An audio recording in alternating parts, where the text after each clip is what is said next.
Je vous salue tous au nom de notre Seigneur Jésus-Christ. Bien-aimés, nous sommes dans notre programme, notre émission Envoyé de Dieu. Que le Seigneur vous bénisse tous, vous qui êtes connectés ce soir pour suivre cette émission. Et en tout cas, n'oubliez pas de partager. Partagez, bien-aimés, pour faire donner la possibilité, l'occasion à d'autres personnes de pouvoir aussi nous suivre. Ne soyez pas égoïstes, bien-aimés. Partagez, envoyez les vidéos, faites part à tout le monde que c'est le temps de l'émission. Bien-aimés, envoyez de Dieu. Alléluia. Que le Seigneur vous bénisse. Amen. Je reçois l'homme de Dieu, le Bishop Apikoumou, qui est là présentement avec nous. Bishop, je te salue au nom de Jésus-Christ. Salut, Pasteur Lydie. Et toujours ma question, comment vas-tu? Et comme je dis souvent, que nous avons un Dieu excellent. Le Dieu excellent, le Dieu qui n'abandonne jamais ses enfants. Les restaurateurs, il ne fait que me restaurer. Je crois qu'il va me restaurer même plus qu'avant. La manière que je vois qu'on évolue avec lui. Et tu as un peu grossi, hein, Bishop? Oui, c'est normal. Tu sais, quand j'ai connu un peu l'attaque du coronavirus, j'avais perdu un peu la santé. Là, Dieu est en train de me restaurer. Amen. Et j'ai dit qu'il me restaurera plus, mais il va garder quand même la ligne. Amen, amen, amen. Que le Seigneur soit loué, soit glorifié pour vraiment l'homme de Dieu, pour sa vie et pour ce que le Seigneur vraiment a fait pour lui. Amen. Nous sommes vraiment ravis. Bien-aimés, n'oubliez pas de partager, d'inviter, même par Messenger, même s'il faut prendre votre téléphone et appeler une personne pour lui dire que c'est le temps de l'émission Envoyé de Dieu. Et aujourd'hui, bien-aimés, le thème que nous allons partager, nous allons décortiquer, exploiter ce soir, bien-aimés, écoutez bien, c'est une question, c'est une question, c'est pas une affirmation, mais c'est une question. Écoutez bien, est-ce que les chrétiens, les pasteurs qui meurent en ce moment du coronavirus vont-ils en enfer? La question. Wow. Bien aimé, vous savez, en ce moment où le monde est vraiment dans le bouleversement, où beaucoup de choses, bien aimé, on est en train de dire, il y a des choses qui se disent sur les réseaux sociaux, dans les informations, etc. Bien aimé, à savoir qu'il y en a qui se posent la question, à savoir, est-ce que le coronavirus, c'est la frappe des dieux?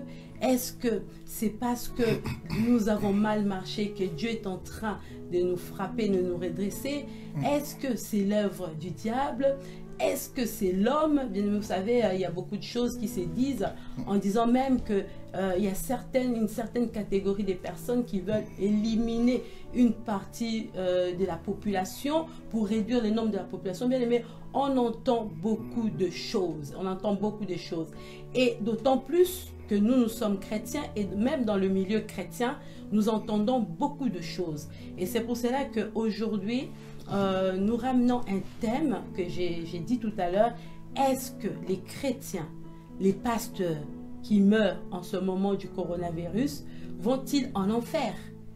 Bien aimé, c'est la question qu'on pose aujourd'hui et que vraiment nous allons poser et que l'homme de Dieu va nous répondre à cette question. Mais avant d'arriver à cette question qui est vraiment le thème central de notre émission d'aujourd'hui, Bishop. Oui, pasteur. Bishop, est-ce que tu peux nous expliquer un peu, nous voulons savoir, est-ce que cette maladie qui est répandue dans le monde entier, tu peux nous expliquer un peu rapidement les origines? On peut savoir d'où ça vient, comment c'est arrivé, comment... voilà, donc Bishop, on est dans les questionnements, on est en train de se poser des questions. Ce soir, explique-nous un peu. Oui, je pense que avec beaucoup d'émissions que les gens font, si c'est que nous écoutons tous dans les médias, réseaux sociaux concernant la provenance de cette maladie, c'est que nous devons savoir déjà que beaucoup de pays au monde ont des laboratoires secrets qui développent un peu des virus qui sont très dangereux. Coronavirus n'est pas simplement les seuls virus dangereux qui sont dans les laboratoires.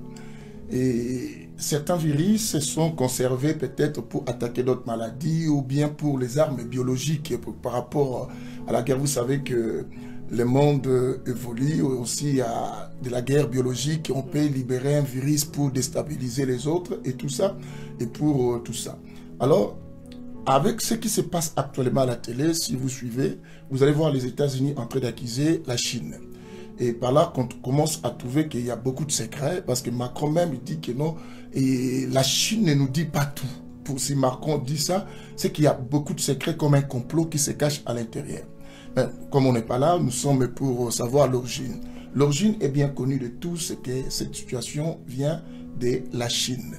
Vient de la Chine et dans un laboratoire, le coronavirus, peut-être leur traitement, et la situation s'est échappée de leur contrôle et le virus s'est répandu. Alors si on va avec ce que les États-Unis est en train de dire, nous allons trouver que comme si que non, la Chine a fait exprès par rapport à la guerre du pouvoir économique aussi mondial, de la puissance mondiale. Alors bon, on ne certifie pas, mais ce sont des secrets qui se cachent que les hommes puissants et même connaissent. Et même les Chinois ont dit que c'était à cause de la chauve-souris et tout ça, et ça s'est répandu. Et c'est par rapport à ça. Mais si on retourne spirituellement, spirituellement, l'origine de toutes ces choses-là vient du mal. Vient du mal parce que Dieu a un projet de bonheur pour nous, parce que Dieu veut que l'homme prospère à tous égards, qu'il vive en paix et qu'il n'a pas un projet de malheur et de bonheur pour l'homme. Alors vous savez que l'existence du diable est la raison de tout le mal qui existe ici dans le monde et aussi des souffrances que nous endurons. Et je pense que dans l'une de mes émissions, je parlais dans le livre d'Apocalypse concernant le 4e cavalier, parce que concernant l'histoire des 7 sceaux. Et le 4e cavalier qui vient au 7e sceau, et la Bible dit que le cavalier là qui montait sur le cheval là, on l'appelait qui? La mort. La mort, et la Bible dit, il y venait, la mort, il venait aussi avec le séjour de la mort. Et ce qu'il devait faire, il y a aussi répandre des épidémies. Vous allez voir que la Bible dit qu'il y aura des maladies comme de la peste et toutes ces histoires-là. Et tout ce que les hommes font, même si on dit que c'est la Chine qui avait fait échapper le virus, toute cette mauvaise idée, l'intention de créer des choses dévastatrices sur la terre, viennent de qui? Du malin, le diable. Et c'est prophétique dans les livres d'Apocalypse concernant cette épidémie dans un temps, et parmi les temps du dernier temps, les temps de la fin plutôt. D'accord, merci Bishop. Mais comme tu nous as expliqué par rapport un peu à l'origine et tout ça, mais tu as dit dans ce que tu as dit que Dieu a un projet de bonheur et non de malheur. Est-ce que Dieu peut permettre vraiment à ce qu'on voit des morts partout, hein, des milliers, des milliers, des milliers. Est-ce qu'on peut arriver jusqu'à ce niveau-là, puisque Dieu a un projet de bonheur? Est-ce qu'on peut arriver jusqu'à ce niveau-là où on est en train de voir des gens partir chaque jour, la mort, tout ça. Oui. Voilà. Donc, et la question elle est très bonnement posée en disant qu'est-ce que Dieu peut permettre la mort et toutes ces histoires. Mais d'abord, il faut comprendre, il faut qu'on cherche d'abord à savoir l'origine de la mort. La mort provient d'où? Et est-ce que la mort a été l'intention de Dieu, la volonté de Dieu, ou la mort, c'est les conséquences de la désobéissance de l'homme? Et je pense qu'il y a des raisons qui ont fait que la mort vienne sur la terre. Il y a la chute de l'homme, il y a la désobéissance de l'homme. La chute parce que l'homme, dans le jardin, a succombé à la tentation.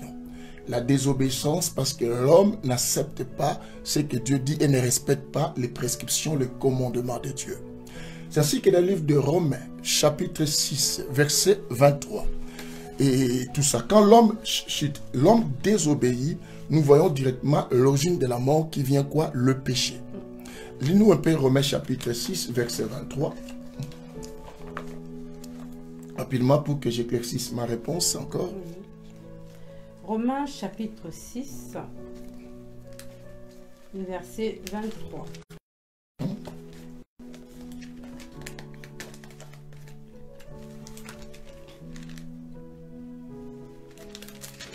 Alors, Romains chapitre 6, verset 23, je fais la lecture au nom de Jésus-Christ. Amen. Car le salaire du péché, c'est la mort. Vous voyez que la Bible dit, le salaire du péché, c'est la mort. l'homme n'ayant pas péché, ou l'homme n'avait pas commis la désobéissance, ou bien l'homme n'avait pas laissé être tenté par le diable, et en chutant, la mort n'allait pas exister. Donc la mort est la première personne à avoir conjugué dans sa bouche, fait sortir le moment, c'est Dieu lui-même. Dans les livres de Genèse chapitre 2, le verset 17, si je ne m'abuse pas, il dit à l'homme que non, le jour que tu toucheras cette ave, tu mourras. Tu mourras. C'est que la mort n'est que les conséquences de la désobéissance de qui? De l'homme. Alors si on dit Dieu permet certaines choses, c'est pas parce qu'il le veut. C'est parce que simplement, parce que l'homme s'est retiré de lui. Et quand l'homme se retire de Dieu, Dieu se retire. La Bible dit dans le livre de Chroniques, Dieu est avec nous quand nous sommes avec lui. Et si nous l'abandonnons, il nous abandonne. Et Pierre nous dira que non, approchez-vous de Dieu, il s'approchera de qui? De vous. Donc la mort existe, Dieu laisse cela arriver parce que l'homme n'a pas voulu quoi? L'écouter. Et tout ce que nous voyons ne sont que les conséquences de la désobéissance et de la chute de l'homme ici sur la terre. C'est ainsi que Dieu permet, et toutes ces histoires. Ce que Dieu permet ne veut pas dire ce que Dieu veut. Vous savez même l'histoire de quand on a instauré les rois en Israël. Les enfants d'Israël avaient voulu que Dieu instaure un roi pendant que ce n'était pas le moment. Dieu a laissé qu'on puisse établir Saoul comme un roi. Mais c'est Dieu qui a envoyé Samuel. Mais quand Samuel et Saoul a fait des bêtises, Dieu a dit c'est vous. Parce que Dieu peut permettre certaines choses, mais qui ne viennent pas de son vouloir. C'est parce que l'homme insiste, parce que l'homme veut cela, et parce que l'homme s'éloigne de sa volonté, et Dieu laisse les choses arriver. La mort, Dieu laisse cela arriver parce que la mort existe aujourd'hui, parce que l'homme n'avait pas voulu écouter la voix nécessaire de Dieu. D'accord, Bishop. Mais pour rebondir un peu sur ce que tu viens de nous dire, dans le livre de Psaume chapitre 91, verset 1, la Bible nous dit, je veux lire pour nos bien-aimés qui sont là, celui qui demeure sous l'abri du Très-Haut repose à l'ombre du Tout-Puissant. Yes.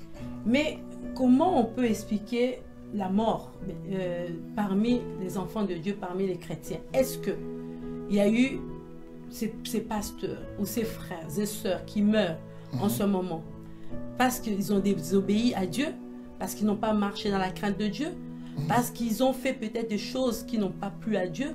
Est-ce que tu peux nous éclaircir ce point-là? Oui, c'est très important. Je pense que beaucoup de chrétiens, il y en a tellement beaucoup qui parlent de ça, et beaucoup disent même que est-ce que ce pasteur était vraiment un homme de Dieu? Vraiment, comment coronavirus, pendant que nous nous prions, Dieu a dit qu'il nous protégera, celui qui demeure dans l'abri de l'ombre du Tout-Puissant. Il faut qu'on comprenne les choses. L'histoire de Job nous éclaircit quelque chose de très important. Job chapitre 2, si quelqu'un va lire chez lui à la maison pour ne pas prendre notre temps à la lecture, à partir du verset 1, nous verrons que le diable s'est présenté devant Dieu pendant que Dieu était avec ses fils. Dieu lui pose la question, as-tu vu mon serviteur Job qui intègre tous ses consorts? Le diable lui dit peau sur peau, et le jour que tu laisseras qu'on puisse faire ceci, il va se rébeller de toi. Dieu dit, va, touche, mais ne touche pas quoi? À son âme. Le but de Dieu de nous protéger, c'est d'abord de veiller sur notre âme. D'abord, il faut savoir, il y a combien de sortes de la mort. Nous avons deux sortes de la mort. Pour nous les chrétiens, il y a la mort physique et la mort quoi? Spirituelle. Et la Bible dit, ne craignez pas ce qui peut tuer le corps, mais crains ce qui peut tuer quoi? L'âme et quoi? L'esprit. Et si Dieu le dit, c'est que pour Dieu, si quelqu'un, son corps meurt, et cela n'est pas un grand problème, mais ce qui est grave, que ton âme quoi? Meurt. C'est ce qu'il avait protégé l'âme de Job. Alors, pour revenir à la question, est-ce que ces chrétiens et ces pasteurs qui meurent aujourd'hui, est-ce qu'ils sont protégés par rapport à ces vexés? Mais soyons clairs, on va retourner. la Bible dit, je vais vous donner beaucoup d'éclaircissements parce qu'il faut qu'on comprenne les Écritures. Une fois Jésus disait, dans le livre de Marc chapitre 9, Jésus parle en disant que non, ceux qui sont ici avec moi ne mourront pas jusqu'à ce qu'ils vont voir le rétablissement quoi, du royaume de Dieu. Les pharisiens, les scribes ont écouté cela. Sont venus voir Jésus en disant à Jésus, ah, c'est que vous dites que ces gens ne vont pas mourir. Jésus les réplique, si je veux qu'ils ne meurent pas, ça dépend de qui? De moi. Or, les gens qui étaient avec Jésus ce jour-là, c'était des disciples, des apôtres, tous ceux qu'on sort. À l'heure actuelle, ces gens ne sont pas là. Mais si ces gens sont morts, est-ce qu'on dira que ces gens, parce qu'ils n'avaient pas la foi, parce qu'ils ne craignaient pas Dieu? Mais si c'était vrai, mais pourquoi nous continuons de parler de Pierre? Nous parlons de Paul, si ce sont des gens qui sont morts avec cela. Alors, on revient encore pour éclaircir les chrétiens. Parce que, laisse-moi prendre un peu le temps pour l'éclaircissement de cela. C'est très important. Et nous sommes dans le livre aussi de qui? De Luc. Notez ce verset, vous qui suivez. Le livre de Luc chapitre 16.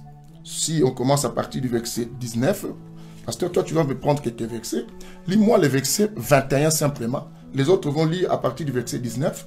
Mais toi, lis-moi le verset 21. Et tu sautes, tu me lis encore le verset 25.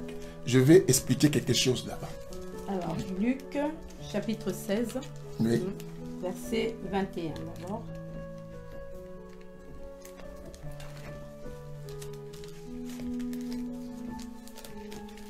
Pasteur, tu prends beaucoup de temps? Je vais faire la lecture au nom de Jésus-Christ. Amen. Un pauvre nommé Lazare était couché à sa porte, couvert d'ulcères et désiré de se rassasier des miettes qui tombaient de la table du riche. Lis-moi maintenant le verset 25 pour que j'explique cela. 25. Mon enfant, souviens-toi que tu as reçu des biens pendant ta vie et que Lazare a eu les maux pendant la sienne. Maintenant, il est consolé et toi, tu souffres. D'accord. Écoute cette histoire, bien-aimé, pour qu'on revienne à celui qui demeure sous l'ombre du Tout-Puissant, mais comment les chrétiens, les pasteurs meurent s'ils demeuraient vraiment. Nous avons dit des livres de Jérémie, chapitre 29, verset 11, si j'oublie pas, Dieu a un projet de bonheur et non de malheur, et un avenir rempli d'espérance et de paix. Écoutez l'histoire de ces pauvres avec les riches. La Bible dit que ces pauvres allaient dans la maison des riches, mangeaient même des miettes qui tombaient de sa table, et les chiens venaient lécher ses ulcères. C'est que d'égal. Alors, la Bible dit encore, quand les riches étaient morts, Abraham lui rappelle, dit que souviens-toi quand tu avais été bien, mais Lazare a eu des maux, donc de la souffrance. Mais alors, quelle contradiction avec le verset de Jérémie 29, verset 11, que la Bible dit qu'il y a un projet de bonheur et non de malheur. Quelle contradiction avec David qui dit, je étais jeune, je vieillis, je n'ai jamais vu un juste qui abandonné. Si le pauvre était allé au sein d'Abraham, c'est que nous comprenons que le pauvre était qui? Riche. Mais comment la mort est arrivée à un riche, à un pauvre, et qui était juste, était plutôt juste, le juste meurt à cause de la difficulté, pendant que la Bible dit que je n'ai jamais vu un juste abandonné et mendier son pain. Mais là, on a vu qu'il mangeait des miettes, il meurt. Alors, la problématique de cette situation, il faut voir Dieu non dans l'angle plus physique. Dieu est plus spirituel. Dieu veille plus pour notre éternité. Quand Dieu dit qu'il nous protège, nous sommes sous l'abri du Très-Haut, cela n'empêche pas aux malins, aux maladies de toucher le corps. Parce que ce soit celui qui craint Dieu à n'importe quelle dimension, cette personne, la maladie peut l'atteindre. Et que ça soit qui? Alors si on parle que ceux qui sont là, qui meurent en ces temps, parce que la mort n'est pas simplement les conséquences du coronavirus. La mort, c'est les conséquences de la chute et quoi? Et de la désobéissance de l'homme. Nous partons doucement. Il est écrit dans la Bible, le salaire du péché, c'est la mort. C'est que si c'est le salaire du péché, c'est la mort, on peut déduire que ce soit ceux qui sont morts avant coronavirus, que ce soit ceux qui sont morts pendant coronavirus et ceux qui seront après, c'est que nous tous nous aurons l'affaire. Nous ne sommes pas protégés par Dieu. Nous ne sommes pas protégés. Et par rapport à ces versets. Parce que la mort est le salaire, quoi, du péché. Alors, même Jésus, c'est qu'on dirait que Jésus aussi n'était pas protégé par qui? Par son Père. Parce qu'il est mort. Or, l'histoire de Jésus est encore vaste. La Bible dit dans le livre de Deutéronome, ça je voudrais que tu lises ça pour que les chrétiens entendent. Dans le livre de Deutéronome, je ne sais pas si j'avais noté ces versets ici, sinon il faudrait que j'aille dans ma Bible chercher. Dans le livre de Deutéronome, la Bible nous dit, ça, je vais trouver ça pour les chrétiens, dans le livre de Deutéronome, parce que je trouve que je ne l'avais pas classifié parmi mes versets. Bien-aimé, la Bible dit, maudit soit celui qui est pendu, quoi, sur le bois. Et si la Bible nous dit, maudit celui qui est pendu sur le bois, nous posons bien la question. C'est que Christ, qui était pendu sur le bois, Christ était qui? Maudit. Vous allez voir que non, en Israël, tous ces gens, le métrier qu'on mettait, on les crucifiait quoi? Sur le bois. Et si on crucifie quelqu'un sur le bois, c'est qu'en Israël, on pense que cette personne est qui? Attends. Mon Dieu, cette personne est qui? Elle est maudite. Elle est complètement maudite. Alors, si tel est vrai, que ceux qui meurent, malgré qu'ils sont chrétiens, qu'ils meurent comme ça, ils vont aller ou bien ils ne sont pas protégés, c'est que nous allons comprendre directement que non, même Jésus-Christ, qui était pendu sur le bois, c'est que Jésus ira où? En enfer. Le problème, ce n'est pas ça. Le problème, c'est il faut que les chrétiens comprennent la différence entre la mort spirituelle et la mort quoi? Physique. La mort physique. Et tout ça. Je vous lis en attendant que je vous donne ces versets. Et tu vas nous lire Deutéronome 21, le verset 23. Et apprenant ces versets. Deutéronome 21. Le verset 23. Je fais la lecture au nom de Jésus-Christ. Amen. La Bible nous dit, si l'on fait mourir un homme qui a commis un crime digne de mort et que tu l'aies pendu à un bois, tu l'aies pendu à un bois, son cadavre ne passera point la nuit sur le bois. Mon Dieu, mon roi. Mais tu l'enterreras le jour même. Car celui qui est pendu est un objet de malédiction auprès de Dieu. Et tu n'essuieras point le pays que l'Éternel ton Dieu te donne pour héritage. Vous entendez? On dit que celui qui est quoi? Pendu sur le bois est un objet de malédiction auprès de qui? De Dieu. Or, Jésus a été pendu sur le bois. C'est que Jésus, normalement, est devenu l'objet de malédiction. Tout ce qui est une malédiction, c'est quelque chose qui est déjà condamné, qui est envoyé dans les camps du diable. C'est que Jésus, quelque part, on dira que Jésus ne méritait plus aller quoi? Au ciel. Non, le problème, c'est pas là. J'ai dit, il faut que les chrétiens comprennent. Nous avons la mort physique et nous avons la mort quoi? Spirituelle. La mort physique, c'est quoi? C'est l'absence de la vie. Les organes, tout ça, ne réagissent plus. L'homme meurt, le cœur s'arrête, le cerveau et toutes ces histoires-là. Ça, c'est la mort quoi? Physique. Mais cette mort ne fait pas que l'homme ne vive pas. L'homme continue toujours quoi? À vivre. L'homme vit comment? Il vit maintenant dans l'invisible. Et c'est dans l'invisible, là, il y a une seconde mort qu'on appelle quoi? La mort quoi? Éternelle, c'est qu'on dit où tu vas en enfer, où tu vas où? Au lieu de repos. Et alors, tous ceux qui meurent parmi les chrétiens, la Bible dit dans le livre de Thessaloniciens, les morts en Christ ressusciteront. Ça veut dire quoi? Que les gens peuvent mourir, mais s'ils sont en Christ, Dieu permet qu'ils meurent. Ces gens ne sont pas quoi? Condamnés, c'est qu'ils sont protégés toujours qui? Par Dieu. La meilleure des choses dans la vie spirituelle, il faut que Dieu protège ton âme et ton esprit. Et la mort spirituelle, c'est quoi? La mort spirituelle, c'est l'absence simplement de la présence de Dieu. C'est la coupure des relations et quoi? Et de l'intimité avec Dieu. Du moment où il n'y a plus de relation avec Dieu et l'homme a une coupure totale avec Dieu, cette personne est morte quoi? Est morte quoi? Spirituellement. Or, pendant que les chrétiens parlent, beaucoup ici qui parlent, mais beaucoup sont morts spirituellement. Il y a des pasteurs qui meurent, mais qui sont morts en Christ Jésus. Même s'il n'y avait pas coronavirus, on allait toujours compter les morts. On allait toujours vivre les morts. Il y en a d'autres qui sont morts par coronavirus, peut-être c'est leur temps.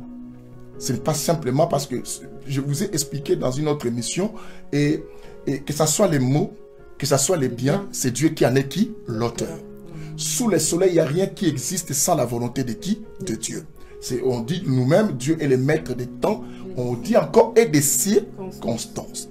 Et ceux qui sont guéris de coronavirus ne sont pas plus meilleurs ou ne craignent pas Dieu plus que les autres. Simplement, peut-être Dieu n'avait pas fini avec eux. Et ceux qui sont d'autres morts avec cette maladie, c'est peut-être Dieu a voulu que ces gens aillent se reposer, attendre. Dieu est bon. Comme il nous aime, il peut dire, si je laisse encore cette personne vivre, cette personne peut commettre des choses qui peuvent l'empêcher d'aller au ciel. Je le prends et je le garde à mes côtés jusqu'à la fin du temps, la fin du monde. Alors, donc, j'ai dit, la mort spirituelle, c'est la chose la plus grave. C'est ainsi que Dieu dit, ne craignez pas ce qui tue la chair, mais craignez ce qui tue quoi? L'âme et l'esprit. Il y a des gens qui parlent et qui continuent à parler ou à condamner ceux qui meurent avec le coronavirus, mais il y en a beaucoup ici que Dieu ne le connaît même plus. Ils sont dans le monde, mais ils n'existent plus. Lis-moi un peu 1 Timothée chapitre 5, le verset 6. Vous allez voir que Dieu nous explique qu'il y a des gens qui vivent, mais qui sont déjà morts. 1 Timothée chapitre 5, verset 6. Je fais la lecture au nom de Jésus-Christ. Amen.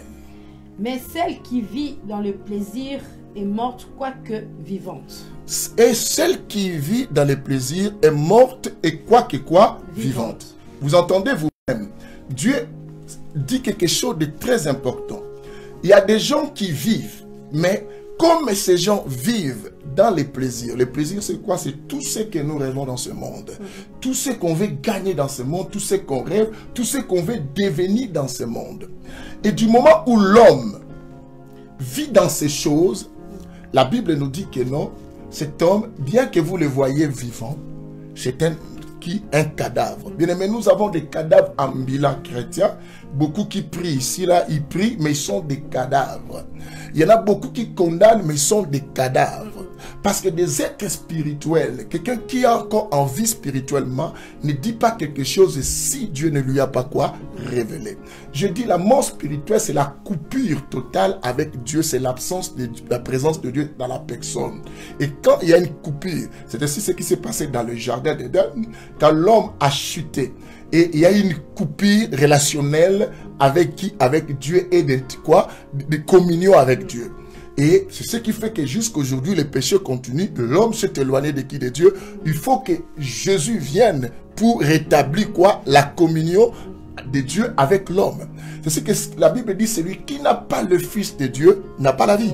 Donc nous comprenons que tous ces gens et qui Jésus ne règne pas dans leur vie, comme Seigneur et Sauveur, sont aussi des cadavres. Du moment où nous pensons que ceux qui meurent avec coronavirus n'étaient pas protégés par le verset des psaumes 91, nous nous trompons. Parce que la vraie protection, quand Dieu veille sur ton âme, et Dieu t'amène au ciel avec cela. C'est ainsi que Dieu avait veillé sur l'âme de Job. Il dit, touche tout, fais tout ce que tu voudras avec lui, mais ne touche pas qui? Son âme. Ça, c'est la protection. Les chapitres de Psaume 91, c'est accompli quoi? C'est accompli de la vie. Mais je ne dis pas le contraire. Dieu protège aussi des fois le physique d'une personne. Mais quand Dieu protège, c'est que par là que nous comprenions, c'est que Dieu trouve que ce n'est pas encore le temps pour toi ou de succomber ou de tomber ou de mourir. Parce que c'est Dieu qui est le maître des temps et des circonstances qui détermine la mort de quelqu'un. Même un sorcier qui vient te tuer, sache-le que c'est Dieu qui permet. Parce que le diable n'a aucun pouvoir, n'a aucune décision à prendre de la vie de qui? D'une personne. Si ce n'est que l'autorisation de qui? De Dieu. Merci. Le fait que je peux te répondre à cette question, merci c'est Bishop. ça. Mais comme Bishop, nous voyons, c'est vrai que depuis un certain temps, depuis que l'épidémie a commencé, toutes les émissions, des lives, toujours avec, on nous martèle toujours ce psaume. Moi-même d'ailleurs, j'ai fait aussi une vidéo avec la prière, avec le psaume 91. Quand on nous martèle ça tout le temps. Mais que dire maintenant au peuple de Dieu par rapport, parce que ce psaume, il est quand même long à lire. Que dire, qu'est-ce qu'on nous dit dans ces psaumes? Comment le prendre, comment le comprendre, comment le vivre surtout? Parce qu'il y a peut-être une personne qui ne marche pas bien, qui se dit que je vais commencer à réciter mes psaumes chaque jour, et comme ça je serai sous l'abri du Très-Haut. Alors qu'est-ce que tu peux nous éclaircir un peu sur les versets bibliques en général, sur la protection de l'homme, comment Dieu protège l'homme, et c'est par rapport à quoi, et si tu peux nous expliquer. Oui, pasteur. Tu sais, actuellement, ce chapitre est devenu le chapitre de la récitation. Vous savez, quand on était à l'école, on a appris les corbeaux, les renards, les faux malades. Et beaucoup de gens récitent le verset par rapport à la circonstance actuelle. Tu sais, quand une situation arrive, les gens, comme ils cherchent à se faire sauver, ils essayent tout. Ils essayent tout. Et maintenant, les gens pensent que le fait de citer le nom de Jésus, le fait de réciter les choses de Dieu, Dieu viendra intervenir. Il est vrai que Dieu fait grâce aussi aux païens, aux pécheurs, mais, bien aimé, nous devons savoir que Dieu aime ceux qui les craignent. La Bible dit, l'ange de l'Éternel campe tout autour de ceux qui craignent l'Éternel, et l'Éternel quoi? L'en délivre ou les fait échapper du danger. Donc, du moment où tu récites ces chapitres et tu ne crains pas Dieu, bien aimé, ce n'est que du slogan, ce n'est que rien du tout. Et combien de gens ont récité ces chapitres, mais beaucoup sont morts, même avant le coronavirus, dans leur vie. C'est ce que le livre de Matthieu, chapitre 7, le verset 21 nous dit, ce ne sont pas tous ceux qui disent Seigneur, Seigneur, qui hériteront le roi. Ça veut dire quoi? Ce n'est pas le fait de dire le nom de Jésus que Jésus te connaît. Si Jésus te connaît. Parce que les gens pensent que quand tu parles du nom de Jésus, tu commences à réciter des versets et directement Dieu te connaît. Non. Bien aimé, tu peux avoir beaucoup de versets dans ta tête, mais tu finis par mourir et aller en enfer aussi. Pourquoi? Parce que Dieu n'a pas envoyé sa parole pour que ça arrête les Écritures. Dieu a envoyé sa parole pour que ça devienne chair. C'est ainsi que, bien aimé, quand tu écoutes la parole de Dieu, il faut que cette parole se transforme en chair. Et cette parole, quand elle se transforme en chair, ça sera maintenant, ce n'est plus toi qui vis, mais c'est Christ quoi qui vit en toi. Donc, la meilleure façon de bien exploiter ces chapitres de Psaume 91, c'est d'abord revenir en Christ. Et il est vrai qu'il y a des situations qui arrivent dans la vie et qui, même les gens qui ne craignaient pas Dieu, peuvent revenir à la vie. Mais ne venez pas à Jésus parce que vous avez peur. On doit venir à Jésus parce qu'on l'aime. Mais Dieu sait ceux qui viennent pour intérêt. Dieu sait ceux qui viennent parce qu'ils ont compris maintenant le temps, et c'est le temps maintenant de s'abandonner entre ses mains. Dieu sait, et ceux qui viennent à lui parce qu'il aime. Et Dieu protège ses enfants. C'est comme il a protégé Job. C'est comme il a épargné Lot et à Sodome et Gomorrhe. C'est comme il a épargné Noé parce que Dieu nous aime. Quand on aime Dieu, ou quand tu prends la conscience vient en toi et tu comprends comme il avait protégé, sauvé aussi Rahab de la mort. Rahab était de la nation païenne, mais comme Rahab avait pris conscience, l'Éternel a donné cette ville à ce gens. Je dois le porter secours, je dois le soutenir. Cette conscience a sauvé. Mais si vous venez simplement par rapport, oh non, parce que Corona, vous savez qu'il y a des gens, même dans cette période, qui prient, mais qui disent quand Corona va finir, Dieu va, je vais faire ceci. Il y en a d'autres qui prient par rapport à la paix, mais qui vivent avec les maris d'autrui. Il y en a d'autres qui sont confinés avec la femme de quelqu'un, avec des filles, tout ça. Il y en a d'autres et qui font même des rapports sexuels dans le WhatsApp, tout ça, par vidéo. Mais après, ils prient, Seigneur, protège-nous. Bien-aimé, Dieu nous aime. Mais la Bible dit, ne foulez pas la grâce de Dieu quoi? Aux pieds. Donc nous devons comprendre que si Dieu te protège, ce n'est pas parce que tu as récité ces versets. C'est simplement parce que Dieu t'a fait grâce. Parce qu'il y a des gens, chacun connaît. Mais je dis, la mort la plus grave, ce n'est pas la mort physique. C'est la mort quoi? Spirituelle. C'est ça, pasteur. Bishop, dans ce temps où vraiment Beaucoup de personnes sont dans la panique, beaucoup de personnes, tu as parlé de la peur. Il y en a qui commencent à multiplier des prières comme quelque chose d'émotion. Les gens sont dans l'émotion, dans la peur, dans la panique, qui multiplient des prières à gauche, à droite. Qu'est-ce que tu peux nous dire par rapport à ça? Vous savez, dans une autre émission qu'on avait faite avec toi, j'avais dit que quand un danger arrive, quand on ne se contrôle pas, on risque de courir à la direction du danger. Et parce que tu ne sais pas où est-ce que le danger vient, il faut d'abord être posé, connaître d'où viennent les dangers et comment fuir cela. La prière avec la peur, c'est une prière qui arrive nulle part. Dieu n'écoute pas cela parce que la peur est une arme diabolique que le diable utilise pour déstabiliser les gens, pour détruire déjà la foi à la personne. Et cette peur aujourd'hui a multiplié le nombre de gens qui prient mais en désordre.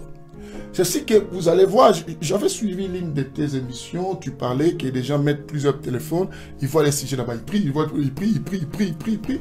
Et nous ne devons pas oublier, dans cette même période-là, le diable continue aussi à travailler avec ses agents et aussi sujets. Il y en a d'autres personnes dans cette période de coronavirus qui profitent aussi à tuer les gens. Qui profitent à tuer les gens en les faisant passer par virus. Il y a des sorciers qui continuent. Mais tu verras ces mêmes sorciers en train de prier pour que virus ne les atteigne pas. Mais ils continuent à bouffer. Ils continuent à respecter leur calendrier des sacrifices qu'ils devaient donner. Comme des occultistes. Mais ces gens, vous les verrez partout sur la distraction. Un enfant de Dieu véritable, même s'il y a un problème, il n'a pas à trembler, bien aimé. Nous savons, la Bible dit quoi? La Bible dit, si Dieu est pour nous, qui sera contre nous? Quand tu es un enfant de Dieu, bien aimé, quel que soit que le problème arrive, tu maîtriseras toujours quoi? La situation. La maîtrise. Voilà pourquoi le Saint-Esprit nous donne la maîtrise de soi. Et je vois les gens, il faut prier les gens. Et moi je suis un jeune. Il y a un pasteur là-bas, je vais prier. De telles prières, Dieu n'écoute pas. Parce que les résultats, on verra les résultats après le coronavirus là. Combien de gens qui se montrent prier ici, on verra comment ils vont se comporter. Je me pose la question. Quelqu'un qui n'arrivait même pas à prier 3 minutes ou 30 minutes, il est vrai que la situation peut booster aussi la force de quelqu'un ou la foi d'une personne. Parce que j'ai vu les gens devant un danger, une personne saute un mur qui après il n'arrive plus. Parce que l'énergie là, ça vient booster quelque chose. Mais je me dis, une personne qui n'arrivait pas à prier 30 minutes, tu le vois, il participe dans la prière d'un pasteur qui a fait des heures, il prie. L'autre prière commence, il prie. L'autre prière commence, il prie. Croyez-moi vous-même, est-ce que ces personnes-là vraiment prient? Toi qui n'arrivais pas à prier 30 minutes, tu commences à prier 4 heures du temps. Ou vous êtes là dans les réseaux sociaux pour mettre des j'aime et participer, tout ça, et pensant que puisque j'écoute cela, et Dieu va me protéger. Non, bien aimé, un chrétien ne craint pas ni la mort et tout ça. La Bible, Paul dit que pour nous, la mort est un gain. Quand tu vois un chrétien commencer à être paniqué devant la mort, c'est que cette personne doit d'abord préparer sa vie. C'est qu'elle ne s'est pas encore préparée. Parce que si tu t'es préparé, la mort pour nous, c'est un passage pour aller voir qui, pour aller à la vie éternelle ou à notre repos en attendant le jugement dernier. Et c'est ainsi que la Bible dit, il est réservé à l'homme de mourir une seule fois. Après quoi vient le jugement? Et pour nous, la mort n'est pas quelque chose de panique. Toi, tu es chrétien, la mort arrive, tu paniques, tu pleures, tu es agité et tout ça. Sois posé. Et c'est alors que beaucoup, au lieu de prier en désordre, faites d'abord la repentance, remettez votre vie complètement au Seigneur. Parce qu'une prière sans repentance, bien aimé, c'est comme si tu fais la récitation, c'est comme si tu continues. Parce qu'il y a la peur, bien aimé. La peur là n'est pas simplement aux fidèles, et c'est aussi aux pasteurs. Il y a des pasteurs qui n'arrivent même pas, aujourd'hui ils multiplient des prières en désordre. Mais il y a des fois, il attend, on prie ça, bien aimé. Tu pries en désordre, et même Dieu ne comprend pas qu'est-ce que tu fais. C'est qu'on comprend, pasteur. Réponds-toi simplement, c'est que ta vie n'était pas en ordre. C'est le moment de remettre des voies. Bien aimé, la Bible dit, si l'on t'attaque, ça ne vient pas de moi. Quiconque t'attaquera tombera à cause de toi. Mais si coronavirus ou les sorciers profitent à nous attaquer, nous n'avons pas à avoir peur. Dieu dit, ces gens vont tomber à cause de nous.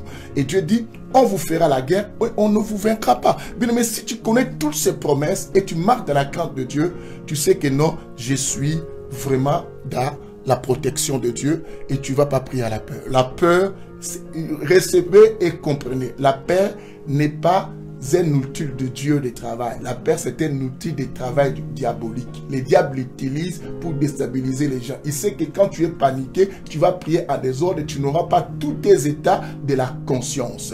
Bien aimé, il faut avoir la conscience pour bien prier. Savoir pourquoi je vais participer dans cette prière. Bien aimé, je prie en désordre. Il faut être posé. C'est ainsi qu'Habakkuk dit, je me tiens à mon poste, j'attends. Habakkuk n'était pas agité par rapport à sa situation. Malgré sa situation était devenue compliquée. La situation, ce qu'il espérait, n'arrivait pas toujours. Mais il a dit, je reste. Parce qu'il sait que non, même si la prophétie tarde, elle s'accomplira. Ceux qui prient avec panique, vous faites l'erreur grave. Il y en a des sorciers qui prient aussi en désordre pour faire croire aux gens. Vous savez, il y a des gens qui profitent aujourd'hui de prier beaucoup pour masquer aussi les gens en montrant que non, ah, lui il prie beaucoup, il n'est pas sorcier, je peux lui demander la prière. Tu risques de donner un sujet à quelqu'un que tu ne vas pas donner. Parce que tu le vois dans toutes les prières, tu donnes confiance. Bien aimé, discerner. La Bible dit, nous devons discerner. Là, nous sommes à Jean 4, le verset 1. La Bible dit, ne mettez pas foi à tout esprit. Bien aimé, tout esprit. Et alors, restons posés. Un véritable chrétien n'est pas paniqué et n'est pas dans la peur. Que le Seigneur nous bénisse pour ça. Alléluia, gloire au Seigneur. Bishop, nous voyons vraiment qu'en ce moment, quand on ouvre les réseaux sociaux, on voit toujours, il y a un pasteur qui est mort, il y a un maman pasteur, il y a vraiment le coronavirus a vraiment, moi je dirais, a vraiment touché beaucoup d'hommes de Dieu. Même là, on parle plus des décès, on parle plus de gens qui sont morts, mais beaucoup aussi ont été atteints. Même toi-même aussi, tu as connu cette situation, Mais quand tu étais dans cette situation-là, qu'est-ce que tu... Bon, ça c'est par rapport à ta propre expérience aussi. J'ai peut-être anticipé, peut-être par rapport à d'autres émissions qu'on va faire. Mais quand tu étais dans cette situation-là, expliquer un peu, je veux que tu expliques ce soir au peuple de Dieu. Qu'est-ce que tu sentais? Comment tu te voyais? Est-ce que tu avais gardé toujours la foi en disant que Dieu va faire quelque chose?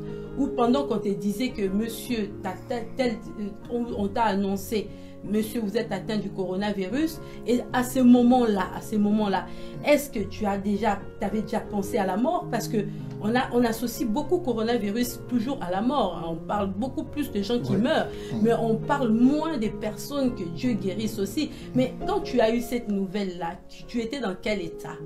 Si tu peux nous expliquer ça. Oui, je compatis d'abord avec des familles qui ont perdu les êtres les plus chers par rapport à cet événement, à cette situation. Nous avons perdu pas mal de généraux dans cette histoire de Corona. Quand je dis des généraux, des pasteurs, des ministres, vous savez, même la Bible dit, priez donc le maître de la moisson pour qu'ils envoient des ouvriers. La moisson est grande, il y a paix, mais quand on commence à perdre aussi, ça fait mal. Tu sais, la mort a été toujours une séparation douloureuse. Personne n'a toujours accepté de se séparer avec l'être cher. Même certains qui meurent aussi, si vous posez la question, ceux qui étaient morts là, et ceux qui sont morts, et avant qu'ils soient morts, ils vous diraient peut-être qu'ils désirent vivre. Pourquoi? Parce que Ecclésiaste 3 nous dit que Dieu a mis en nous la pensée de l'éternité. Cette pensée de l'éternité, on a toujours en nous les désirs de vivre. Alors, bien que connaissant aussi que si nous mourons, nous qui craignons Dieu, on va aller dans les lieux du repos, on va aller dans un bon endroit, après nous irons avec le Seigneur vivre éternellement. Mais la séparation avec des gens qu'on a, c'est ce qui nous fait plus mal. C'est ainsi que quand tu vois peut-être un véritable chrétien, pasteur, regretter, il ne regrette pas par rapport à la peur de mourir, mais de se séparer aussi des gens avec lesquels il vivait sur tout ça. Alors moi, j'ai été atteint de cette maladie, coronavirus, et je pense que je suis parti à l'hôpital 2 fois. Une fois, j'étais aux urgences, ils m'ont gardé, m'ont libéré, après on m'a hospitalisé, après encore. Et moi déjà, ceux qui me suivent et connaissent ma façon de la foi. Je dis toujours, je ne meurs pas, Dieu, moi, et tout ça, et je suis plus que vainqueur. J'avais cette conception toujours à moi. C'est ce qui fait qu'à un moment, tu vois, quand tu me demandais, toi je dis, oh non, je vais rester. Mais quand tu appelles à un moment, je te dis, pourquoi tu appelles après? Je dis, bon, c'est pas, je dis, calme-toi. Et toutes choses concourent bien de ceux qui aiment Dieu. Et alors, mais à un moment, l'idée de la mort m'était arrivée. Mais ça ne m'a pas fait peur. Ça ne m'a pas fait peur. Et c'est à ce moment que j'avais appelé Ketia. Je dis à Ketia, viens. Tu sais que je t'aime beaucoup, tout ça. Je dis à ma fille, l'aînée, je t'aime beaucoup. Et je fais semblant toujours l'effort pour que vous voyez que je me sens bien. En réalité, je ne me sens pas du tout bien. Je dis ça. C'est Ketia que j'avais avoué ça. Et comme tu vois, papa, là, je ne me sens pas du tout bien. Mais sois toujours responsable et tout ça. Quand elle est sortie de ma chambre, tu as vu, tu me dis, pourquoi Ketia pleure? La vérité, j'ai appelé Chris pour le conscientiser un peu. En disant, Chris, si papa n'est pas là aujourd'hui, il faut être vraiment responsable. Il faut faire ceci, je lui ai montré, c'est ainsi que jusqu'à aujourd'hui, tu vois, Chris est censé de me donner des rapports de la famille, tout ça, parce que je veux les responsabilités. Je voulais responsabiliser. J'ai dit, je ne veux pas ça, mais c'est la volonté de Dieu qui prime. Alors j'ai pris ça, j'ai dit que non, Jésus ne voulait pas mourir ces jours-là. Comme moi, j'ai toujours la foi que je ne meurs pas, tout ça, mais je n'avais pas exclu la partie volonté de Dieu. Et quand je pense à cette partie, j'ai dit non, toutefois moi, je ne meurs pas, tout ça, Dieu me protège, je ne mourrai pas, je vivrai, je suis plus que vainqueur. Alors, j'ai entendu une voix dire, mais n'oublie pas, Dieu est souverain. Et quand j'ai entendu cette voix, j'ai dit, oui, je vais organiser vraiment, et tout le monde à se donner à Dieu. J'ai motivé mes petits frères, mes petites sœurs, aussi tout ça, c'est donné à quoi? À Dieu. Mais quand on me demandait comment tu vas, je dis super bien. Alors, sans vous mentir, c'est pas par orgueil, et avec le temps que j'ai traversé à un moment, et comme je pensais un peu à la mort à un moment, je dis, je me sentais prêt à me préparer parce que j'ai tout arrangé dans ma conscience. J'ai dit, super, mais il faut que j'organise mes enfants et tout ça pour que tout se passe bien. Alors, c'est ça la situation un peu de la mort. Et c'est comment j'ai connu ça. Et la peur, pour nous, un chrétien, quand tu vois, je dis l'inquiétude d'un chrétien. Quand tu vois un chrétien s'inquiéter, ne se crains pas de là où il va partir, un vrai chrétien. Mais pense à ceux qui vont rester. C'est ce que moi je pensais. J'ai dit, bon, si j'ai parté, Chris et les autres, les Carpi, tout ça, alors s'ils ne prennent pas vraiment conscience, parce qu'ils dépendent tous de moi, alors il faut que je les conscientise. Je les ai conscientisés, je les ai parlé, et tout ça, et c'est la raison pour laquelle tu m'avais vu parler à ces enfants, tout motivé, et tout ça. Alors quand je suis arrivé à l'hôpital, quand ils m'ont fait des scanners, ils ont trouvé que j'ai l'embolie pulmonaire. Et alors, quand ils ont trouvé, ils m'ont dit que c'est grave, mais c'est le caillou, ça peut boucher et tu peux aussi mourir et tout ce qu'on sort. Je les ai demandé seulement, qu'est-ce que vous avez à faire? Ils m'ont dit, comme vous êtes sous l'oxygène et tout ça, on met des antibiotiques, on va trouver des médicaments pour moi. J'étais en paix. J'étais vraiment en paix. Et en paix, c'est ainsi que je dis, quand un chrétien qui crée la mort, c'est que cette personne sait que lui meurt doublement. Il meurt doublement. Parce que nous ne mourrons pas normalement. Nous partons. Si vous lisez les chapitres 16 là, du livre de Luc, tu verras que la Bible dit que Lazare mourit. On n'a pas dit il fit enseveli. La Bible n'a pas dit il fit enterré. On dit Lazare fit porter dans les seins d'Abraham. En réalité, la mort physique pour nous la connaissons pas, nous les chrétiens. Les chrétiens, et ceux qui disent chrétiens, doivent au contraire craindre la mort spirituelle. Mais la mort physique, nous ne mourrons pas. On se sépare simplement avec le corps matériel. Et tout ça, c'est ainsi que la Bible est précise. C'est Jésus qui parle dans ce chapitre en plus. Il dit que non, Lazare mourit, fut emporté.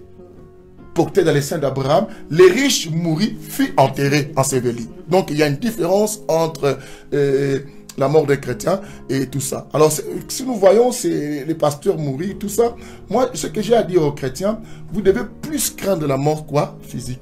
À l'ère même que nous sommes, tu vois les confinements là, les gens pensent que les gens prient. Non, laissons le temps au temps. Si le confinement continue toujours à persister, pasteur, tu verras que beaucoup vont arrêter les histoires à les faire. Tu sais que certains déjà qui rentraient dans les lives pour des émissions, même parmi mes enfants spirituels, d'autres n'arrivent plus à rentrer quotidiennement et respecter les horaires. Parce que au fait que ça dure, certains se fatiguent. Lis-moi le livre de Matthieu 25, le verset 5. Tu vas voir ça. Tu vas voir quelque chose là. Matthieu 25, le verset 5. Je fais la lecture au nom de Jésus-Christ. Amen. Écoutez ça. Comme l'époux tardait, toutes s'assoupirent et s'endormirent. Attendez. Vous entendez ce verset, l'histoire que vous parlez de 10 vierges. C'est ce que j'ai dit aux gens. Au lieu de regarder les gens qui meurent avec coronavirus, mais vérifie si toi tu n'es pas mort spirituellement. Parce que la mort la plus grave, ce n'est pas la mort physique. La Bible dit quoi? La Bible appelle ces femmes-là, toutes elles étaient vierges. Vous savez, quand on parle de la virginité, c'est que ces femmes, elles s'étaient quoi? Conservées. Elles s'étaient conservées. Elles ne s'étaient pas souillées avec les hommes. Donc parce qu'elles attendaient le mari unique qui était qui? Jésus. Elles ne s'étaient pas souillées. Mais la Bible dit, puisque l'époux tardait, puisque les maris tardaient, c'est dans la durée là, a fait que les autres s'assoupirent et dorment. Bien aimé, le confinement, la durée du confinement, beaucoup vont perdre la fidélité à Dieu. Combien de gens qui respectaient payer leurs dîmes, leurs salles et tout ça, même dans les églises, combien n'arrivent plus à payer leurs dîmes aujourd'hui? C'est mal les petits temps là. Mais maintenant, le confinement, jusqu'à maintenant, on ne sait pas quand est-ce qu'on va libérer les endroits qui réunissent quoi de public. Combien vont garder toujours la foi? Combien vont continuer? Bien aimé, c'est qu'on doit penser plus à la santé spirituelle. C'est ainsi que la Bible dit, l'homme ne vit pas seulement du pain, mais de toute parole qui sort de la bouche de l'Éternel. Alors maintenant, qui vont rester simplement? Jésus pose la question, dit que quand le Fils de l'homme reviendra, est-ce que trouvera-t-il toujours la foi? Le problème, c'est le temps. La Bible dit que ces femmes-là soupirent. Quand le mari est venu brisque, bien aimé, il vient brisque. Lorsqu'elles se réveillèrent, c'était trop tard parce que leur huile était déjà quoi? Finie. Et vous, ces femmes avaient l'huile au départ, bien aimé. L'huile, c'est le mot de quoi? De l'onction et de l'esprit. Vous, le début du confinement jusqu'à peut-être aujourd'hui, bien aimé, tu gardes cette huile. Est-ce que tu vas conserver cette huile jusqu'à la fin? La durée. Beaucoup parlent ici, condamnent les autres, ils ne sont pas protégés, ceux qui n'ont pas craint Dieu. Mais est-ce que c'est le langage? Tu sais, même avant le coronavirus, combien de gens avec lesquels on s'était convertis avec eux, d'autres aujourd'hui sont dans le monde. Et d'autres sont morts, mais en dehors de la foi en Christ. La durée, je vais vous le prouver aussi dans l'ancienne alliance. Lis-moi Exode 32, le verset 1 simplement. Alors, Exode 32, le verset 1. Je fais la lecture au nom de Jésus-Christ. Amen. Le peuple, voyant que Moïse tardait à descendre de la montagne, s'assembla autour d'Aaron et lui dit, allons, fais-nous un Dieu qui marche devant nous, car ce Moïse, cet homme qui nous a fait sortir d'Égypte, nous ne savons pas ce qu'il est devenu. Vous entendez encore dans les livres d'Exode 32, verset 1. Bien-aimés, je parle aux chrétiens. Arrêtez de vous distraire des gens qui mais comment les pasteurs, mais ça prend les hommes de Dieu. Bien aimé, les diables profitent à bouger le corps du Christ. Il faut le savoir. Les diables, chez la Bible dit quoi? Quand on frappe les bergers, les brebis quoi? Se dispersent. Alors le diable, comme il a le pouvoir de toucher notre corps pour nous les chrétiens, Dieu l'a laissé l'autorisation, mais Dieu l'a empêché de toucher nos âmes. S'il touche le corps d'un pasteur, et les pasteurs meurent, il sait que ça va bouger la foi des brebis. C'est ce que vous entendez, les gens disent, mais comment des pasteurs meurent? C'est que ces pasteurs-là, il fallait qu'ils arrangent leur vie, c'est qu'ils ne marchaient pas bien. C'est faux. Pas nécessairement. Je ne parle pas pour ceux qui sont morts comme si c'est moi qui jugeais leur vie en disant que tous sont corrects. Non. Peut-être qu'il y en a certains et qui sont morts sans se préparer. Mais étant qu'un pasteur, quand la mort arrive, bien aimé, je pense que ces personnes qui vous prêchent la repentance, le pardon, elles-mêmes connaissent aussi, il faut qu'elles se repentent. Donc pour moi, je sous-entends comme ça. Mais frapper le corps ne doit pas vous distraire. Et le diable sait en faisant ça, qu'on voit des chrétiens mourir, des pasteurs mourir, les chrétiens seront perturbés dans leur équilibre. Et cet équilibre perturbé, ça va les pousser à avoir la peur. C'est ainsi que les gens prient, pas concentrés, pas avec la conscience. Nous, dans les sectes évangéliques, on dit quoi? Nous ne pouvons pas prier simplement avec l'esprit, mais aussi avec quoi? Avec intelligence. Bien aimé, avec intelligence, il faut que ton intelligence parle aussi. Est-ce que j'ai pris comme ça, j'ai pris par rapport à quoi? Et c'est ainsi que, bien aimé, d'autres prient, tellement ils prient dans plusieurs prières, à d'autres tu pries en dormant même. Tu dors avec le téléphone, ça tombe, tu ramasses, après tu mets Amen. Tout ça, tu ne trompes pas Dieu. Dieu sait que tu dors. La Bible dit, ces femmes soupirent. Maintenant, la Bible nous parle des livres d'Exode quoi? Quand Moïse est monté sur la montagne, les enfants d'Israël étaient restés. Quand ils sont restés, ils avaient la confiance Moïse guide. Puisque Moïse commençait à durer, à tarder, la Bible dit ces mêmes personnes qui ont vu des miracles avec Moïse se sont révoltées contre la volonté de Dieu. En disant à Aaron, fais-nous un autre Dieu. Bien aimé, beaucoup vont faire d'autres dieux. L'hypocrisie, il y a déjà un Dieu à ces moments, des gens qui prient en désordre là de l'hypocrisie pour faire voir que nous craignons Dieu. Il y a d'autres qui gênent par l'hypocrisie. Bien aimé, toi qui gênes, toi qui pries. Mais tu n'as pas arrangé beaucoup de choses. Bien aimé, tu as des ennemis partout, tu sais. Tu es impoli. Tu es désobéissant. Tu es sorcier. Et tout ça, Dieu sait. Tu as déjà un autre Dieu à côté. La Bible dit la durée. Je demande aux chrétiens de conserver des pensées plus à ta santé spirituelle. Cette santé spirituelle a des caractéristiques qui montrent la fidélité à Dieu, l'obéissance, la méditation, la crainte toujours de Dieu. Bien aimé, as-tu cette force ou vas-tu continuer à persévérer? C'est ce que la Bible dit, celui qui persévérera jusqu'à la fin. Dieu ne regarde pas celui qui fait ou celui qui prie, mais il regarde ceux qui vont persévérer. As-tu le courage ou vas-tu continuer à persévérer? La durée. Je vous ai donné dans l'ancienne alliance parce que nous avons, il faut qu'on touche l'équilibre de ces deux témoins des prophètes aussi chez les apôtres. Nous avons montré que non, dans l'ancienne alliance, Moïse a tardé, qui est l'image aussi de Christ. Et tout ça, les gens se sont retournés dans l'idolâtrie.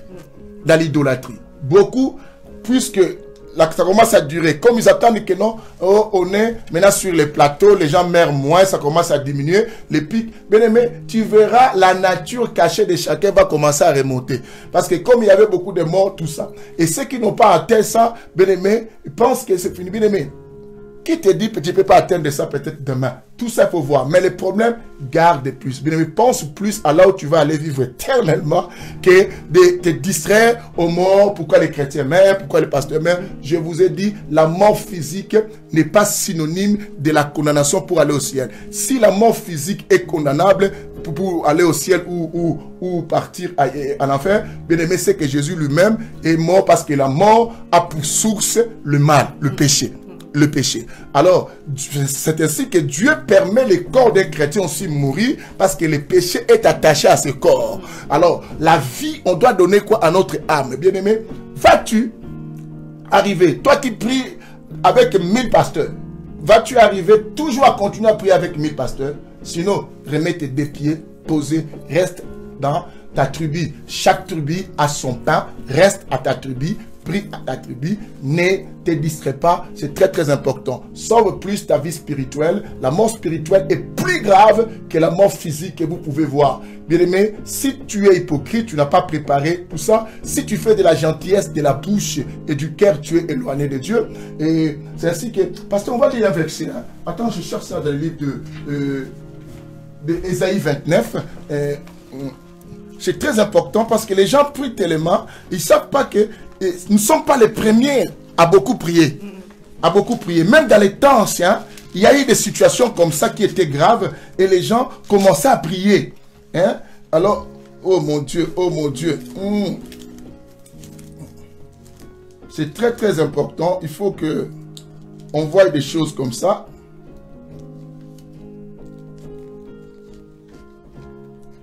Lis-moi le verset 13. Lis-moi le verset 13. Vous allez entendre quelque chose dans l'ancienne alliance. Ésaïe 29, verset 13. Je fais la lecture au nom de Jésus-Christ. Nous ne vivons que ce qui a existé déjà. Le Seigneur dit, quand ce peuple s'approche de moi, il m'honore de la bouche Vous entendez? et des lèvres. Quand ce peuple, il a dit ce peuple, c'est que tout peuple israélite. Il a dit que quand ils s'approchent de moi, ils me font quoi? Il m'honore de la bouche et des lèvres. Et des lèvres. Continuez. Mais son cœur est éloigné de moi. Mais son cœur est éloigné de moi. Attends un peu. Mais son cœur est éloigné de moi. Bien aimé, Israël a connu des situations terribles. Et pendant ces situations, tout le monde revenait des fois et priait à l'Éternel. Mais d'autres revenaient par hypocrisie. D'autres priaient. Mais quand on les voyait prier. On les voyait faire ceci. Or Dieu, on ne peut pas se cacher à lui. Dieu dit quoi? Ces peuples m'honorent simplement de leurs quoi? Lèvres. Quand ils s'approchent de moi, ils m'honorent de leurs lèvres et de ces quoi? De la bouche. De la bouche et de leurs lèvres. Mais ils sont quoi? Mais son cœur est éloigné de moi. Le problème, c'est rapprocher ton cœur avec Dieu que de prier, bien aimé. Alors, ce qui peut nous permettre à rapprocher le cœur à Dieu, ce n'est pas d'abord la prière, mais c'est la connaissance de la parole. Bien aimé, nous voulons que les gens prient à connaissance. Bien aimé, comment tu dois prier quelqu'un que tu ne connais pas? Qu'est-ce qu'il aime? Qu'est-ce qu'il ne veut pas? Bien aimé, tu t'approches à quelqu'un et que tu ne connais pas ce qu'il veut. Est-ce qu'il aime qu'on s'assoie comme ça? Et quand j'arrive auprès de lui, est-ce qu'il aime qu'on les salue comme ça? Il faut qu'on t'apprenne de manière pour que tu connaisses. Alors, bien aimé, dans ce temps, nous voulons les gens. J'avais suivi l'émission des pasteurs Lydie quand tu as parlé du petit garçon qui était au milieu de la foule et comment Christ avait dit faites-les d'abord asseoir. Mais tu ne peux pas recevoir la grâce, on ne peut pas donner le pain, on ne peut pas donner les poissons si les gens ne sont pas assis. Il faut d'abord que tu sois assis. Quand quelqu'un est assis, donc la personne est bien positionnée. Et la personne peut bien manger. Et la personne peut bien faire les choses. C'est ce que même dans les entreprises, bien aimé, on met des choses pour que les gens travaillent bien. Bien aimé, tu ne fais pas, dans les Seigneurs, tu ne fais pas la manutention pour rester toujours debout. Tu n'es pas en préparation de commandes pour livrer des choses. Bien aimé, tu es à la position de manger. Alors si tu es à la position de manger, il faut t'asseoir. Il faut que tu sois posé pour que tu saches qu'est-ce que tu fais. C'est ce que, bien aimé, nous traversons un temps, les gens beaucoup sont morts, même si vous les voyez prier là. La Bible dit, ces peuples s'approchent. Bien aimé, vous vous approchez tous de Dieu ici. Vous vous approchez, bien aimé. Je vois d'autres et qui posent même des questions. Toi, tu as l'émission et je vais suivre. Ah, parce que je vais voir si je vais te suivre parce que j'ai encore quelque chose. Bien aimé, c'est que pour satisfaire, la Bible dit, ces peuples s'approchent de moi pour m'honorer de la bouche et des lèvres. Mais son cœur. Le problème, la vie se trouve dans le cœur. Bien aimé, la vie, voilà pourquoi même le proverbe nous dit, garde ton cœur plus que toute autre chose.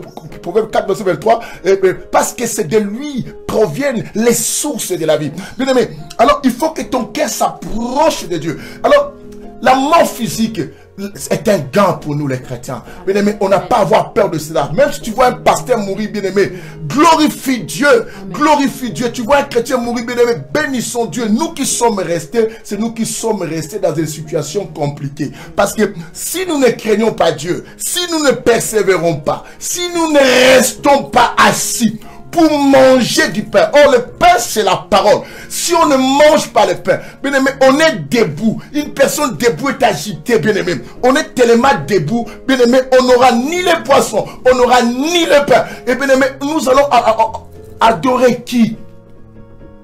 Et fini les versets, pasteur. Le Seigneur dit, quand ce peuple s'approche de moi, il m'honore de la bouche et des lèvres. Mais son cœur est éloigné de moi. Et la crainte écoutez, qu'il a de moi n'est qu'un précepte de tradition quoi? Humaine. Écoutez bien. Dieu regarde son peuple, mais on n'est pas plus que le juif. Et Israël, c'est un peuple élu de Dieu. Moi et toi, nous sommes les oliviers sauvages que Dieu a rattaché avec l'olivier franc et qui est Israël. Nous sommes aujourd'hui les descendants d'Abraham, bien aimés, par adoption. Parce que Dieu nous a élus, non par élection, mais par grâce, et que nous participons. Mais Israël, c'est le peuple élu. C'est ce que vous verrez, même Jésus qui est né dans l'ancienne alliance, il disait, je suis venu rien que pour les brebis égarées d'Israël. Pourquoi il disait cela? Parce que c'est un peuple choisi de Dieu. Mais ce peuple choisi, quand il connaissait des situations difficiles. Vous savez, la peste et toutes ces histoires, des maladies comme ça, des épidémies d'Israël. Quand vous lisez Psaume 91, vous pensez que Dieu l'avait écrit parce que vous êtes arrivé par rapport au corona? Ça a existé parce qu'Israël a connu des épidémies. Il a connu des épidémies, des maladies, les gens mouraient. Et la Bible dit que dans de pareilles circonstances, le peuple juif s'approchait de qui? De Dieu. Mais quand Dieu les examinait, Dieu voyait que ces peuples l'honoraient simplement de la bouche et quoi? Et des lèvres. Mais le cœur était éloigné. Mais pourquoi il les faisait? Il les faisait parce qu'il craignait la mort, il craignait la souffrance. Ils craignaient la souffrance. Mais leur cœur n'était pas donné à Dieu. C'est ce que dans ce même temps que nous traversons, pasteur, beaucoup qui prient, en réalité, ils n'ont pas encore donné. Si tu veux connaître, va vivre avec certains. Tu vas voir leur méchanceté, leur égoïsme continuer, leur colère, mais ils passent plus de temps à la prière. C'est qu'ils viennent avec les cœurs bien-aimés. La durée va définir les vrais chrétiens. La durée a défini les vraies vierges malgré c'était pas souillé. Mais non, moi je crains Dieu, moi je ne fais pas de bêtises et tout ça. Les problèmes, ce n'est pas tu ne fais pas de bêtises. Mais est-ce que vas-tu rester éveillé, bien-aimé, solide, inébranlable jusqu'à l'arrivée de l'époux? Ces femmes ont raté. Et les 5 là ont raté quoi? Ont raté le mariage, non pas parce qu'elles étaient souillées avec un autre mari, mais parce que elles avaient quoi? Dormi, assoupi, ne s'étaient pas occupées plus quoi? De leur quoi? Lampe. Bien-aimé, occupe-toi plus de ta lampe, de ta vie spirituelle. Et bien-aimé, que de penser toujours à ton extérieur, à tout cela. Il y en a d'autres qui sont contents quand l'État dit qu'on va distribuer cela. Hey, vous voyez comment les gens aiment et je vais économiser. Bon, toi qui penses à l'éternité, tu penses toujours au matériel. Bien aimé, le temps que nous sommes là, il faut que chacun se prépare. Et tout ça. Et la durée. La Bible, je vous ai dit quoi? La durée encore, les enfants d'Israël ont demandé quoi? Ils ont fait l'idolâtrie. Donc, il y a la situation. La Bible dit maintenant dans ces versets quoi? Et la crainte qu'ils ont de moi. Oh, mais c'est ça. Ces peuples qui honoraient Dieu de la bouche et des lèvres, quand ils s'approchaient, ils manifestaient aussi une crainte. Et les gens, quand ils voient, ils disaient, non, ces gens-là craignent Dieu, regarde comment ils prient, regarde comment ils appellent des pasteurs papa, et tout ça, regarde comment, à 5 heures, ils sont là, ou à 6 heures, ou à 8 heures, à midi, ils prient tout le temps. Non, Dieu dit non, la crainte qu'ils ont de moi, ce sont que des préceptes, quoi? Des quoi?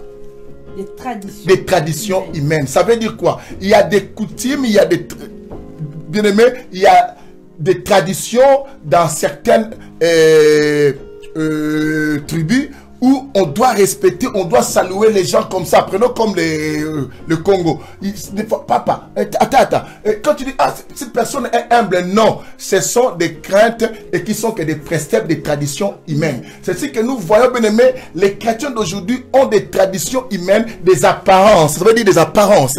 Les gens, oh non, moi, à cette heure-là, je vais prier parce qu'on a live avec tel. Mais en réalité, ton cœur. Le problème, c'est ton cœur. Si ton cœur, tu le donnes à Dieu, tu abandonneras la personne que tu appelles là, que tu sais que ce n'est pas ton mari. Tu abandonneras cette femme là que tu appelles, tu sais que ce n'est pas bien. Et tu laisseras escroquer les gens. Bien aimé, tu laisseras, bien aimé, la distraction. Tu ne vas pas être désobéissant même à vos pasteurs et tous ceux qu'on sait. Vous savez, rentrer à la maison, le diable sait. Vous pensez que le diable a raté son but? Non. Le diable sait ce qu'il fait.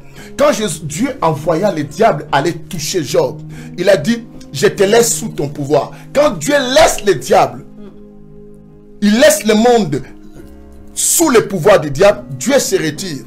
Et quand Dieu se retire, le diable sait quelles sont les stratégies à utiliser. Le diable, c'est pas Dieu qui avait dit au diable de tuer les enfants de qui, hein? Pourtant, Dieu l'avait dit de toucher son corps et de garder. Mais comment lui, il a touché des enfants? Il a touché des bêtes. Parce que les autres stratégies, c'est le diable qui utilise. Le confinement, là, les gens nous disent, oh, ça permet les gens de prier. Non, le diable sait que la durée du confinement, ça va pousser certains à abandonner. Vous allez voir que d'autres vont avoir le goût de rester plutôt maintenant prier à la maison, rester dans les Facebook et de revenir à l'église quand les églises vont ouvrir. Le diable est malin. Bien aimé, prie que cela ne t'arrive pas. Que ça ne t'arrive pas. Parce que d'autres vont voir, ah, même si j'ai pris à la maison, c'était bien, et quand on était resté, moi je partirai pas, je vais regarder les lives. Et tout ça. Le diable fait. éloigner des gens de la bergerie, faire sortir des gens du temple pour ne pas écouter la parole. Et les gens ne comprennent pas. Parce que toute bonne brebis doit avoir son berger. Parce que Jésus dit que mes brebis connaissent ma voix. Quand il dit mes brebis, c'est qu'il y a d'autres bergers. Alors, si tu es une brebis, que Dieu t'a placé dans une communauté, dans un endroit, tu dois reconnaître la voix de ton maître. Que le Seigneur vous bénisse. Amen, amen, amen, amen, bien-aimé. En tout cas, c'était très, très édifiant. Et comme j'avais dit la dernière fois, vous avez des sujets, vous avez des questions, bien-aimé, même par rapport aux émissions qui sont déjà passées, envoyez-les et nous allons, par l'aide du Saint-Esprit, l'homme son nom, vous répondre et puis sélectionner des sujets pour le peuple de Dieu, pour l'édification du corps du Christ. Que le Seigneur vous bénisse tous ceux qui partagent, tous ceux qui... Voilà. Bishop, nous sommes arrivés à la fin. Nous sommes arrivés à la fin. Comme toutes les fins, je te laisse toujours faire une prière pour le peuple de Dieu qui se retrouve là avec nous ce soir.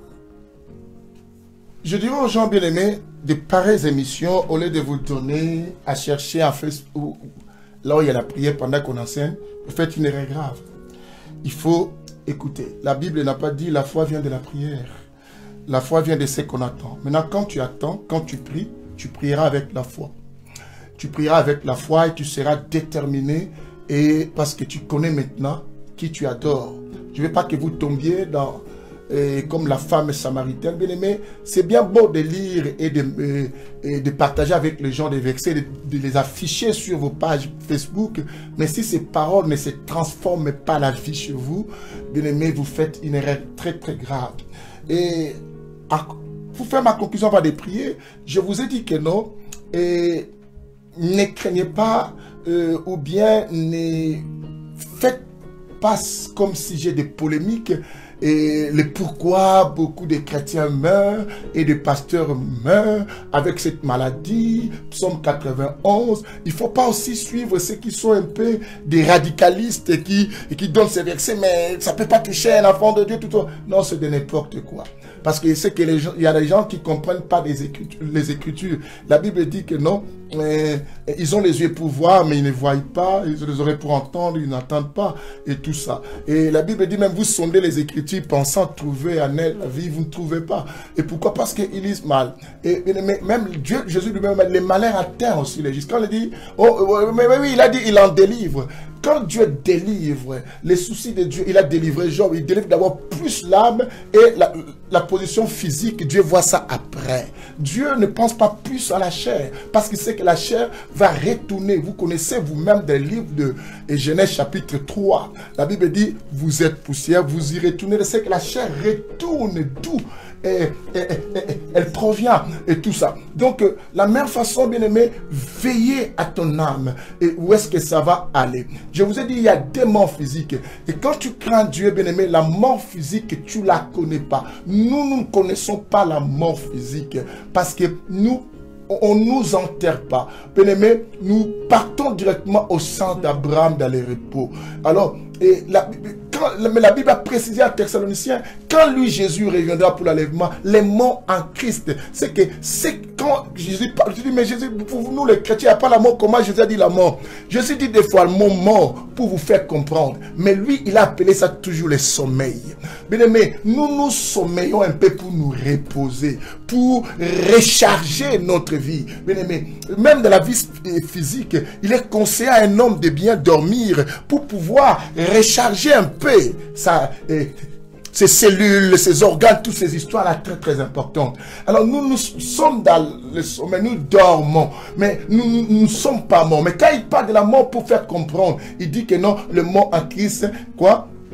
Ressusciteront en premier. Alors, même les pasteurs qui meurent, les chrétiens qui meurent, s'ils sont préparés, bien aimé, leur chair, on peut toucher. Crois-moi, ta chair, les diables peuvent toucher, les sorciers peuvent tout faire, mais Dieu préservera ton âme.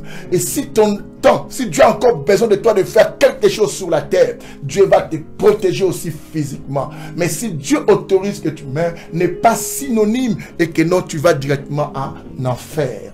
Non, bien aimé, tout se définit par rapport à la vie de ton âme. Comment tu veilles sur ton âme. C'est ainsi que je dis, craignez et tout ça. Beaucoup meurent dans l'esprit, mais ils regardent physique. Nous avons lu 1 Timothée 5, 6, la Bible dit que non, bien que vivants, ceux qui sont plongés dans leur désir, bien que vivants, mais ils sont déjà qui morts. Il y a des gens que nous voyons et que nous prions avec eux, que Jésus ne connaisse pas. Dans le livre de Matthieu 7, le verset 22 à 23, Jésus a dit même, certains vont même faire des miracles. Il dira, je ne vous ai jamais quoi connu. Et nous tous qui prions ici, et qui ne donnons pas nos cœurs à Jésus, nous ne pensons pas que Jésus dira, peut-être tu ne connais pas. Alors fais attention. Alors bien-aimé, je t'invite à prier. Ces derniers temps, j'invite toujours les gens à la repentance, et bien-aimé, et au pardon. Dis à Jésus, tu vas prier avec moi pour que Jésus te donne la maîtrise. Et pour que Jésus te pardonne. Tu vas redonner encore ton cœur à Jésus. Tu vas dire, Jésus, prends mon cœur. Fais-en ce que tu voudras. Bien-aimé, après cette émission, partage. Combien de ceux qui nous prêchent même dans les lives, mais bien aimé, après, ils appellent aussi d'autres sœurs. Ça va toi? Ça va toi? Mais ils nous ont prêché, bien aimé. Ils nous ont prêché. Bien aimé, d'autres pensent que non. D'autres savent déjà que le coronavirus va finir. Je ne dois pas détruire ma relation avec telle sœur, avec tel frère. Non, bien aimé. Si Dieu permet le confinement, c'est pour aussi nous donner un enseignement un peu caché en te disant, regarde le temps que j'étais éloigné de cette personne. Tu peux prendre la décision de t'éloigner aussi spirituellement avec cette personne-là. Et mentalement avec cette personne-là. Parce que ce n'est pas correct. Mais comment nous sommes avec nos femmes à la maison? Parce que Dieu nous a montré que je vous ai confiné pour rester avec vos enfants, vos femmes, pour que vous appreniez la fidélité. Pour ceux qui ne sont pas fidèles. Bien aimé, comprenez. Mais avec vos copines, avec la sœur avec laquelle tu sors, pourquoi tu ne l'amènes pas chez toi à la maison? Il y en a d'autres qui se sont retrouvés confinés avec des personnes bizarres. Bien aimé. Alors si Jésus revient, tu pries de la maison de quelqu'un que vous faites des bêtises. Et tu fais des lives, toi. Alors si Jésus revient, alors quand un pasteur met à côté, tu dis, mais ce pasteur, je voyais sa vie pas claire. Mais toi, tu es dans une position morte. Tu es déjà mort spirituellement. Et tout ça. Alors que le Seigneur nous aide et qu'il nous bénisse. Je vous chéris, cette émission, bien-aimé, apprenez à dire aux gens, bien-aimé, de bouche à l'oreille, parle aux gens concernant cette émission de tous les vendredis que l'homme sans nom nous aide à développer des choses. On a dit que si vous avez des questions, envoyez-les nous. Si vous avez des sujets, envoyez-les nous. Nous allons prier. Si Dieu nous permet à prendre de tels sujets, à faire ça, nous allons les faire pour éclaircir un peu des choses avec la lumière des Écritures et tout ça. Vous savez, les Écritures de Dieu sont les ténèbres de Dieu. Il faut qu'on fasse sortir des choses à la lumière. Très très important. Voilà pourquoi la Bible dit, la lettre tue, mais l'esprit vivifie. Nous allons prier, bien-aimés. Répète après moi cette prière. Quand tu pries, tu dis Amen. Et après, tu partages encore largement cette émission. On prie ensemble. Père Céleste, Amen. Tu nous as parlé. Particulièrement, ces messages me concernent. Particulièrement, ces messages me concernent. Non pas parce que je suis le plus grand pécheur du monde. Non pas parce que je suis le plus grand pécheur. Mais c'est simplement parce que tu m'appelles à marcher dans la persévérance. Parce que tu m'appelles à marcher dans la persévérance. Seigneur, je te demande de me donner la force. De me donner la force. Quelle que soit la durée. Quelle que soit la durée. Que je puisse persévérer. Que je puisse persévérer. Père. Donne-moi les soucis de mon âme. Donne-moi les soucis de mon âme. Et non les soucis de ma vie physique. Et non les soucis de ma vie physique. Que je pense plus à mon âme. Que je pense plus à mon âme. À sauver mon âme. À sauver mon âme. Père. Éloigne la peur en moi. Éloigne la peur en moi. Éloigne l'agitation en moi. Éloigne l'agitation en moi. Stabilise ma foi. Stabilise ma foi. Fais-moi rester posé. Pour que je ne prie pas en désordre. Pour que je ne prie pas en désordre. Sauve-moi. Sauve-moi. Donne-moi le courage d'abandonner les péchés de mon cœur. Donne-moi le courage d'abandonner les péchés. Qui est un péché chéri. Qui est un péché chéri. Qui est un secret que je ne voudrais jamais l'avouer. Qui est un secret que je ne pouvais jamais l'avouer. Libère-moi. Libère-moi.